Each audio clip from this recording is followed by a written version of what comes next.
everybody, it's Carolyn Bloom from Bloom Handmade Studio. So happy to be back on the channel here today to talk about some of the quilt inspired designs that I've worked on over the past few years. I've always been inspired by those clever quilters across the other side of the aisle and have often turned to some of the beautiful designs that they have used to inspire some of my knitting and crocheting. I thought this podcast could be a good way of giving an overview of some of those designs and also act as a bit of an opener to the make-along that I'm going to be starting here on September 15th. If you're watching this in the future someday, this is September 15th of 2020.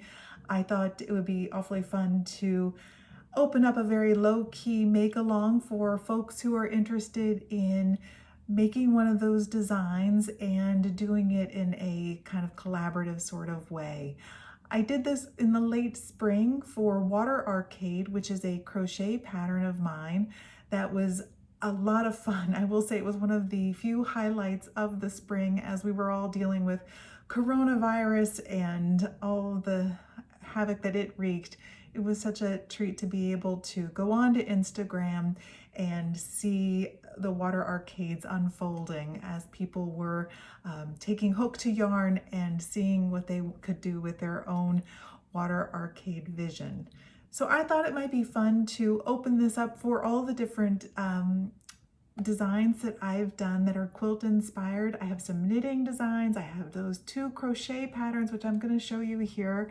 I thought I would go through each one of them individually here on this podcast and give you an overview of the yarn that I used to make them. But I'll also mention that I'll have a lot of that information here in the show notes, so no need to scramble to write down what I'm saying here today. I'll provide all of that for you in the show notes, or of course, if you're interested in procuring any of the patterns, they are available on my website, which is bloomhandmadestudio.com, or you can find me over on Ravelry, which is, my handle over there is Bloom Handmade.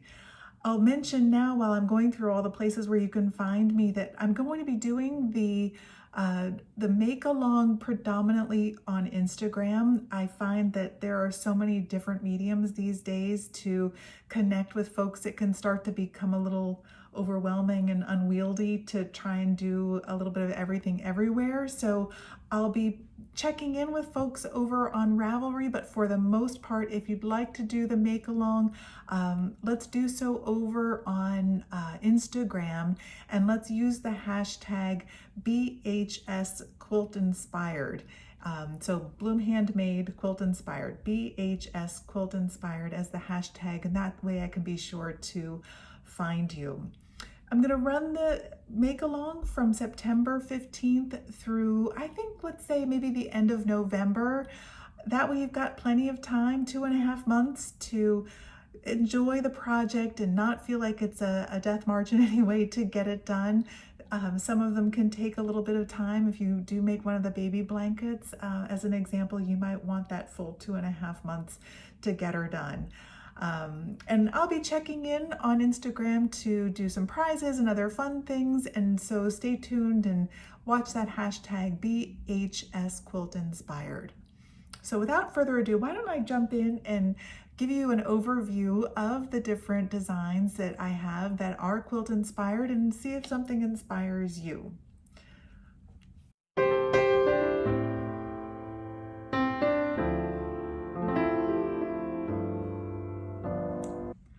Okay, up first is 4 squared : the Hartrich, named for two reasons as such. The first being that the designer of the quilt that inspired this pattern is Laura Hartrich, who you can find over on Instagram. She's an incredible quilter, and I always find it quite inspirational to have a little scroll through her feed. Let me just give you a little preview here of this blanket. This is hard to do. This is kind of hard to do sitting here, so I'm going to just pull it up and I'll be behind it, hanging out. Okay, here we go. All right, so the second reason why this is named 4 squared is because there's never more than 16 stitches on your needle as you are working these mitered squares. You see that? Each of these little squares, they're mitered squares. So you start here and you cast on this edge and then you just work back and forth using short rows to create these squares that are then all sewed together. So can you see how that goes? Maybe it's helpful to take a peek at the back so you can see what I did. I sewed all of these mitered squares together to get this effect of a really pretty quilt. And I loved putting this together. And one of the things that you'll find with this pattern is I go through and tell you how I put it together, and the schematic that I include in the pattern shows you how I filled in all of the different colors.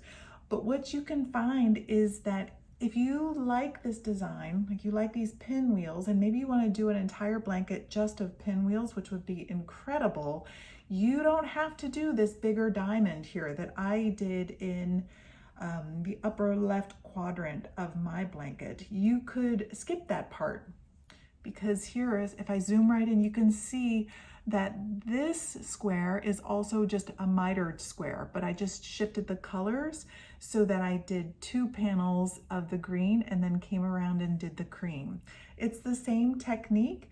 It's just how and where you place the color that depends on whether or not you get the pinwheel or you get the diamond or one of the other shapes down here at the bottom. So I always like to include in all of my quilt inspired blankets or patterns a schematic for you to fill in so that you can play with color and decide what you'd like to use as your palette before you commit to doing the whole thing. Just so you know, I'm partial to doing these kinds of projects using fingering weight. I got a text, guys. I like to use fingering weight. So for this particular blanket, I used Madeline Tosh Twist Light as my main color, and I needed 3 skeins to achieve this effect, to do all of the squares. And then I also put a border on the blanket here, and I go through this in the pattern how to do the border, as well as this pretty little I-cord detail here on the edge, which kind of keeps things looking nice and tidy. So I made this with fingering weight. I was using a US 3 needle, which is a 3.25 millimeter needle.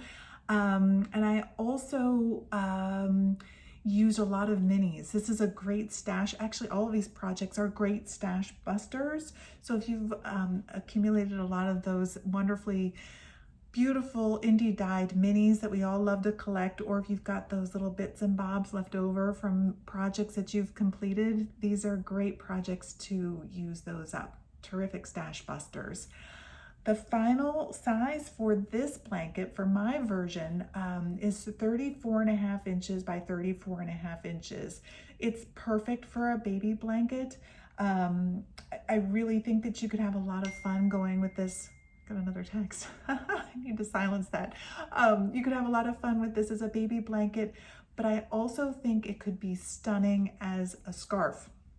If you did just pinwheels, and you could go gradient with your colors, you could have a contrast like this with a cream, you could do black and neons. It could be really beautiful. If you prefer not to commit to a blanket, I always encourage you to give these patterns a go and turn them into a scarf.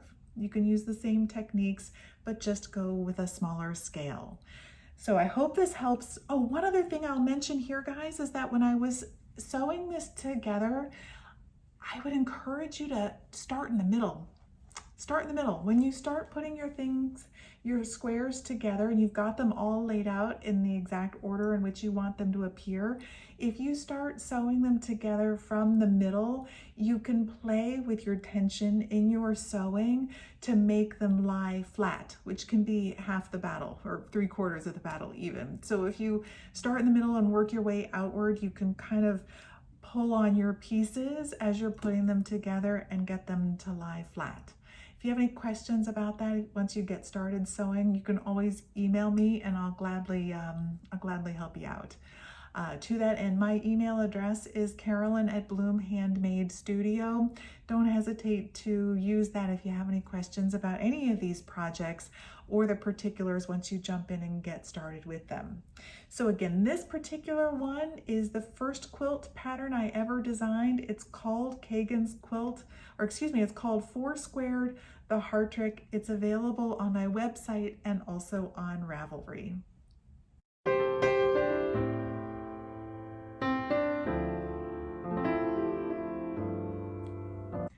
Okay, up next on the Quilt Brigade is Kagan's quilt.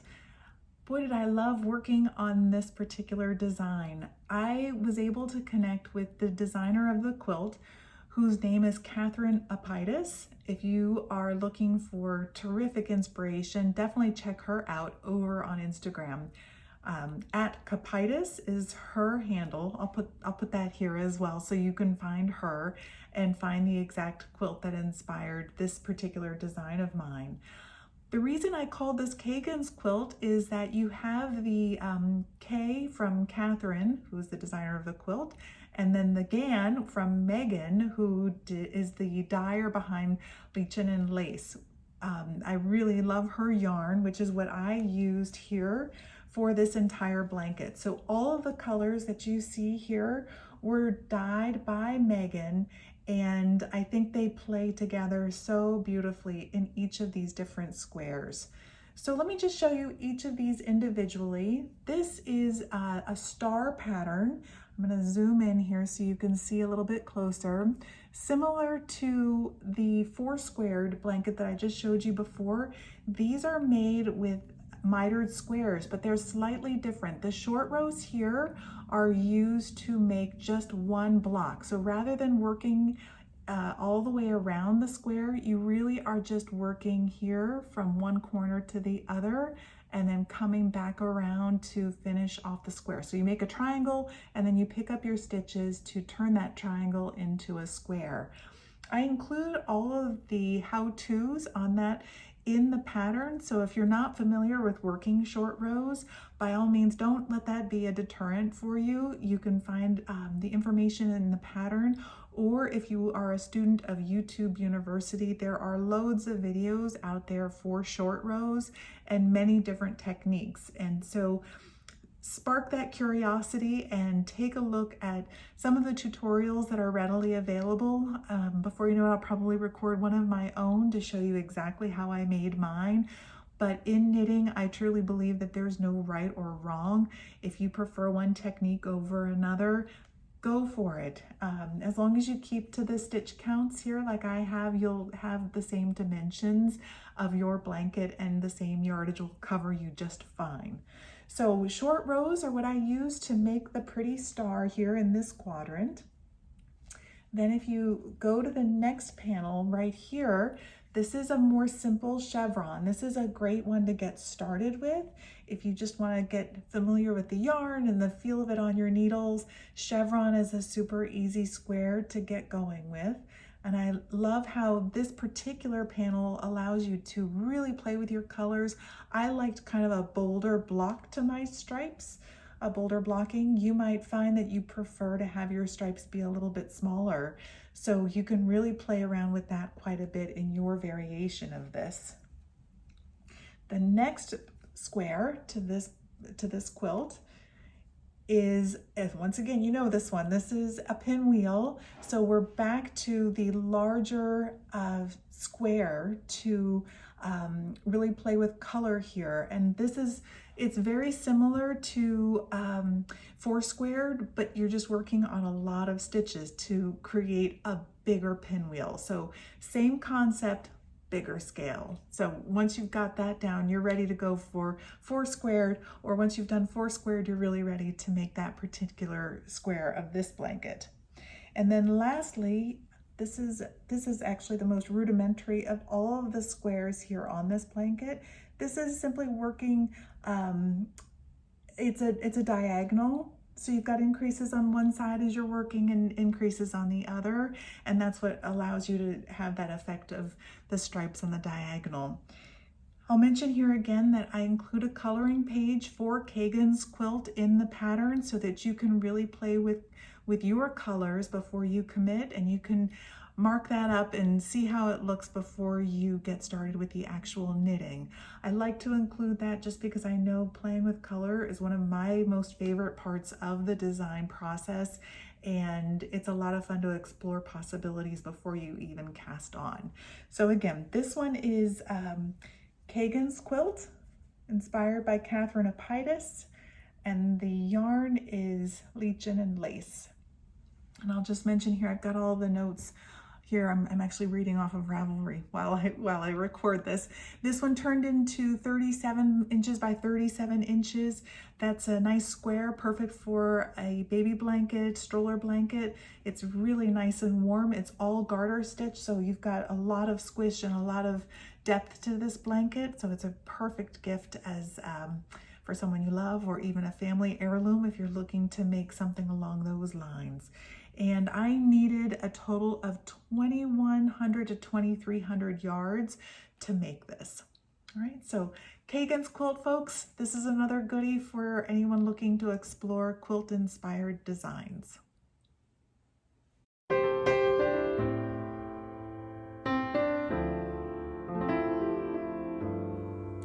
Alrighty, up next we have Lovey Dovey. Lovey Dovey is probably the blanket that I would recommend for someone who is relatively new to knitting. This is only knits and purls, super duper simple, no increasing, no mitered squaring, no short rows, nothing, just knits and purls. And what I love about this is that those knits and purls can be combined to create this really subtle but beautiful effect of hearts being created in your fabric. And this project is pretty much reversible. So here's the knit side with the purl bumps making your heart. Here's the purl side with your smooth knits turning that corner into a pretty heart as well. The hearts are carried on throughout the entire blanket here, as you can see. They're separated with some pretty moss stitch in there, so knit one, purl one on one side, then purl one, knit one on the back side. And then what I really love about this is just a subtle little bit of intarsia in this project. So I included a red heart in the corner, and I carried on the pattern for the knits and purl hearts all the way through the larger red heart. If you are new to knitting and you don't want to do the intarsia, no problem. The way the pattern is written, you can carry on with just one color and not have to worry about fussing with that red.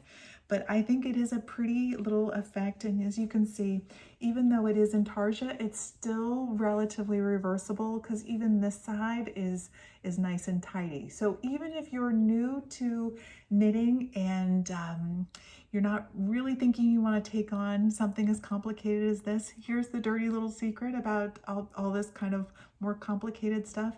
It's not that complicated. Intarsia is super simple. You're just twisting your yarn as you are doing your work and then carrying on with your next color. So again, there's loads of information on YouTube on how to work basic intarsia. It's something I would encourage you to try if you're looking for a little bit more substance in a project, but you don't want to take on something like Four Squared or Kagan's quilt. This one can be a lot of fun. And the pattern is also written for two different sizes. There's crib sized and then stroller sized. So the smaller size is 32.5 inches by 32.5 inches, and the larger size is 38.5 by 38.5. So you can kind of decide which way you want to go. It is worked all in one piece, so you've got decisions to make when you cast on about what size it is that you want to go with. So again, Lovey Dovey, it's available on my website and also on Ravelry. I highly recommend this one for the beginner who is quilt inspired, but not necessarily looking to work with such modular pieces.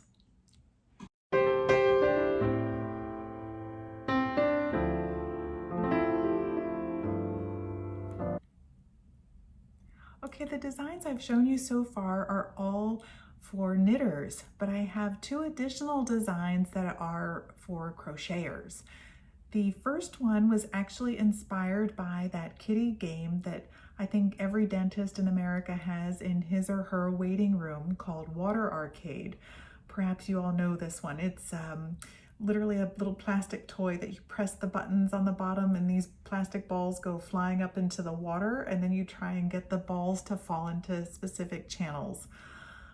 I don't know why, but I found that quite captivating as a kid, so much so that when my own children started to go to the dentist and he had it in his waiting room, I would periodically commandeer it from them so I could take a turn. I don't know, I like what I like. But anyways, that particular imagery of the balls falling through water was my muse for this particular design. And so here you can see how I used the circles, these crocheted circles, to give the illusion. I placed them in such a way to give the illusion that they are falling through water and then collecting here at the bottom. The item that kind of sealed the deal for this design was the Canon Hand Dyes mini skein set called Blue Bleu Bleu, which I really loved. I saw that one day as I was scrolling through Instagram, and boy, I'll tell you, that set just stopped me as I was swiping, as all pretty blue yarn tends to do. I think Amy Lee of Canon Hand Dyes has such an incredible eye for blue, and this particular mini set, there are 24 shades of blue, and I don't know if you can see them from here, but they're just spectacular. You might think that they're similar, but once you open them up and begin to work with them, you'll find that even the navies that you think are similar, they have a depth and contrast to them that are really quite special. For the main color that I used here at the top, this is Amy's watermark colorway. I will confess, as a non-dyer, my instinct is to often pair the colors of my projects with a natural or a white or a light gray. And I took Amy's suggestion and used the watermark, not just for this particular first sample of Water Arcade, but also for Irish Chain, which I'll show you in just a minute.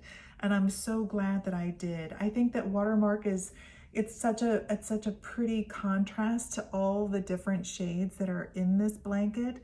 And I think it's a really nice option rather than a natural or a white. So Water Arcade, of course, lends itself so nicely to using up your minis and your little leftovers. And so I made another baby blanket using that pattern. And you can see here, this is a more colorful iteration of Water Arcade, also a baby blanket. Let me open this up all the way so you can kind of get a sense of the width here. I think this one is 35 inches by 35 inches. And for this one, I did opt for a more natural colorway with pretty speckles to it.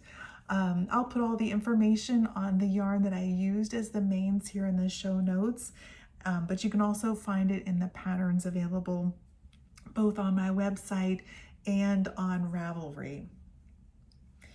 Now you may know already that I turned that Water Arcade baby blanket into a wrap.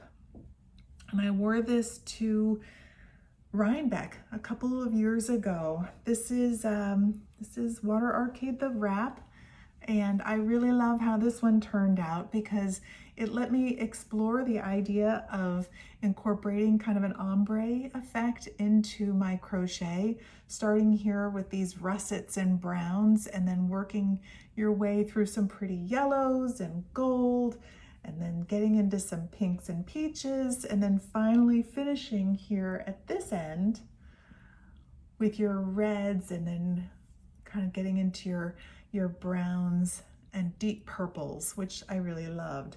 For this wrap, I used Haverland yarn for this. I love Carol's minis as well. I'll put her information in the show notes if you'd like to explore her offerings. And I really love how this project converts so nicely into a scarf or a wrap. If you don't want to make a baby blanket and you want to wrap, I highly recommend this one. And in fact, I am going to be doing another scarf with Water Arcade as my design for the make along. I have here in this little glass vase enough circles already made. I worked on these during the make along for Water Arcade back in the late spring of 2020. I had made a Water Arcade sweater, and I love the palette that I had picked, and this exact color was part of that palette way back when.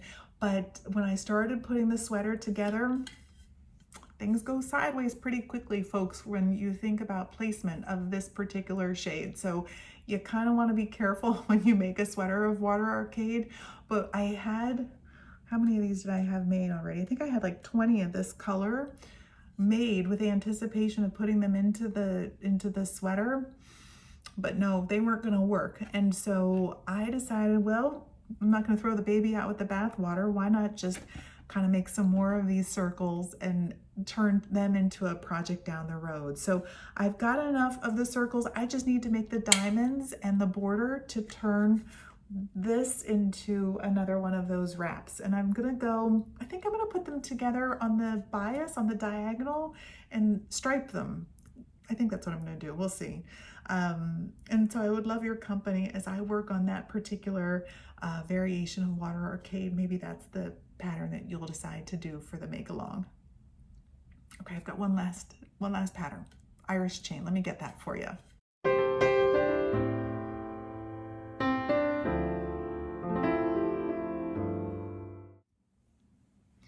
Okay, the last design I wanted to show you today is my most recent. It's called Irish Chain, and it was inspired by an incredible quilt that my dear friend Denise DeSantis, also known as Earth Tones Girl, made for me. I love this quilt so much that I recorded an entire podcast already about that quilt. If you would like to see more about that, by all means, hop back into my channel and open up the inspiration for this design, and you can see that quilt from Denise in all its glory. But for now, since we're talking about quilt inspired designs, here is the first sample that I made. This is Irish chain, called that because of the Irish chain quilt that it was inspired by. Each of these little squares is a tiny little granny square that is connected to another square as you go. And I love this modular join as you go component to this particular project because it is super fast. There's very little sewing that needs to happen. You've got to weave in those ends. There are 2 ends for every square that need to be woven in. And I think that the drape that it results in is really quite pretty. It's soft and it has a nice movement to it. And I like the modern look of those squares coming together just in the corners. In sharp contrast to Water Arcade, for this particular project, I opted not to do a border. I left the border of this one raw, meaning that I didn't do any sort of embellishment, no single crochet or crab stitch or anything on this. I liked that edge being kept really simple because I think that a border may have caused the that kind of flow, that give that I like so much about this design to be compromised. So I left the edge raw and decided to just go with the squares being attached in the corners. Now, this may look familiar to you. Yes, it is indeed the Blue mini set from Amy of Canon Hand Dyes. I partnered with her again for this particular project, and once again used her watermark on this side as my main color. I really love how this project, I divided the colors, so half of it was all the minis here. You can see the vibrant different shades of blue as you work your way along on this side. And then I loved the juxtaposition of all of those colors with the simplicity of the watermark here on the one side.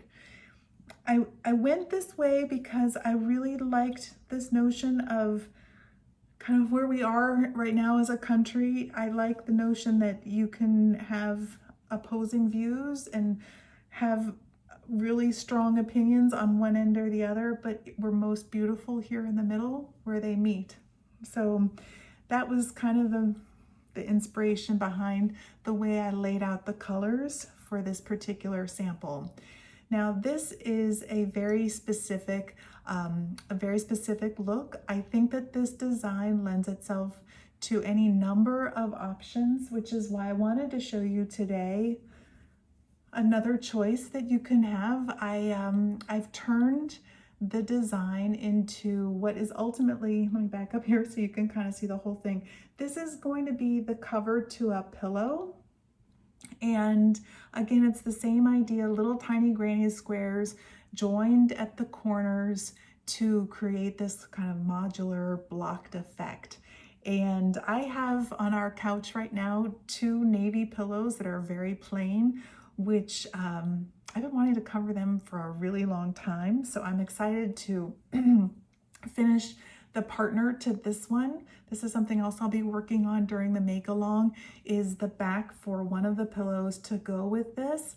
And I don't have this variation in the pattern yet for Irish chain, but if you are also looking to do something that isn't a wrap, but maybe something for the home, maybe a pillow or a blanket, I'll include the specifications for this variation in the pattern very, very soon, certainly before the make along begins. I also just wanted to show you here, this is a sample of what I include in all of these designs that are quilt inspired. I like to put a coloring page in so that you can try before you buy, if you will, so that you can color in, pull out those pens or pencils and fill it in and see what you like before you make the commitment of actually making the piece. So these are all of the designs that are eligible for the make along starting on September 15th and running through the end of November. I'd be so delighted if you wanted to join in and make one of these projects while I work on another pillow for Irish chain and also get that next iteration of Water Arcade up and running. I'll have in the show notes a lot of the information that I've covered here in the videos and the podcast, and so don't hesitate to check those out for more information. And as I said, the make along will be run predominantly through Instagram. I'll also open up a forum on Ravelry under Bloom Handmade, so that if you're not on Instagram but you'd like to participate, by all means check out that forum and feel free to play along over there. I hope this is all helpful, and I really look forward to being creative and working with you all on these different projects over the next couple months. Okay, take care everybody. See you soon.